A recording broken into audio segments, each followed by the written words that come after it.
Hi guys! Hi everyone! Good evening! This is Manay Gina and andito na naman tayo guys. Another mini vlog for today's video at ang ating pag-uusapan ay walang iba kung hindi si Shuvi Etrata.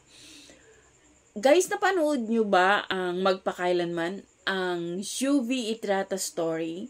Grabe no, nakakaiyak yung story ni Shuvi.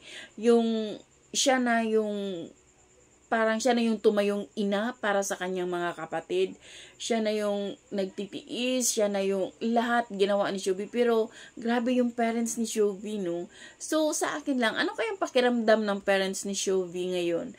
Na lantad na yung istorya ng buhay nila. Sana no, makalearn ng lesson ang bawat magulang na kung wala ka namang kakayahang buhayin yung anak mo, wala kang kakayang ibigay yung magandang kinabukasan, magandang buhay, huwag kang anak ng anak, 'di ba? Kasi ni Shuvi Etrata no sa family niya, grabe ang dami nila. Tapos nakakalungkot yung mga magulang is nag-aaway sa harap ng kanilang mga anak. Grabe, trauma yan sa mga anak ha. Kaya tingnan nyo si Shuvi, sobrang dami niyang bubog. Nahihirapan siyang mag-trust. Kasi nga dahil sa mga nangyari sa pamilya ni Shuvi Etrata.